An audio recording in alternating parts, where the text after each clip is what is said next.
మీ business ఏదైనా మీ ఊర్లో promotion చేయాలంటే అది సుమన్ టీవీతోనే సాధ్యం. ఇప్పుడే సంప్రదించండి.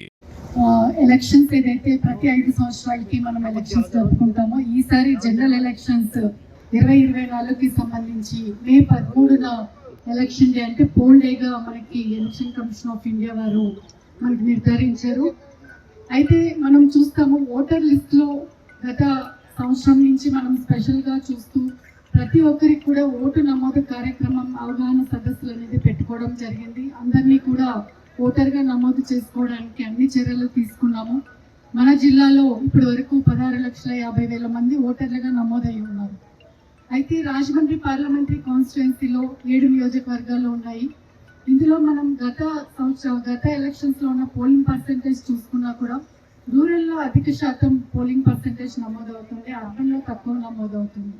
అంటే మనకి పోల్ డే రోజు హాలిడే ప్రకటిస్తారు. ప్రతి ఒక్కరికి కూడా లేబర్ హాలిడే ఉంటుంది, గవర్నమెంట్ ఆఫీసెస్ హాలిడే ఉంటుంది, ప్రైవేట్ హాలిడేస్ ఉంటుంది, అందరికీ హాలిడే ఇస్తారు.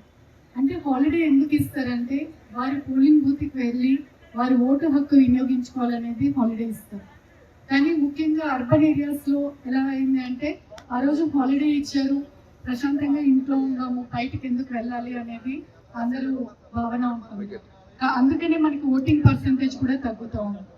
ప్రతి ఒక్క ఓటర్కి కూడా వారి ఇంటి దగ్గర ఉన్న 2 కిలోమీటర్ల పరిధిలోనే పోలింగ్ స్టేషన్ని మనం పెట్టుకుంటూ అక్కడ అన్ని సదుపాయాల్ని కల్పిస్తూ, అంటే అక్కడ టాయిలెట్స్ కానీ, డ్రింకింగ్ వాటర్ కానీ, షేడ్ కానీ అన్ని ఫెసిలిటీస్ కల్పిస్తూ ప్రతి ఒక్క ఓటర్కి కూడా ఎటువంటి ఇబ్బంది లేకుండా ఓటు హక్కు వినియోగించుకోవడానికి పోలింగ్ స్టేషన్ దగ్గర కూడా అన్ని చర్యలు తీసుకోవడం జరుగుతూ ఉంది.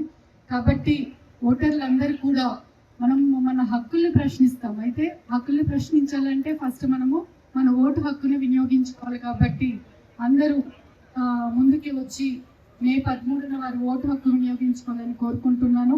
అదేవిధంగా ఈరోజు ఇంత పెద్ద ఎత్తున ఈ ఓటర్ అవగాహన సదస్సుని నిర్వహిస్తున్న రాజమండ్రి రూరల్ నియోజకవర్గ రిటర్నింగ్ ఆఫీసర్ జేసీ గారికి, డిఎస్పీ గారికి, అదేవిధంగా ఈ కార్యక్రమంలో పాల్గొన్న వారి సిబ్బంది మొత్తంకి అందరికీ కూడా శుభాకాంక్షలు తెలియజేస్తూ సెలవు తీసుకుంటాం.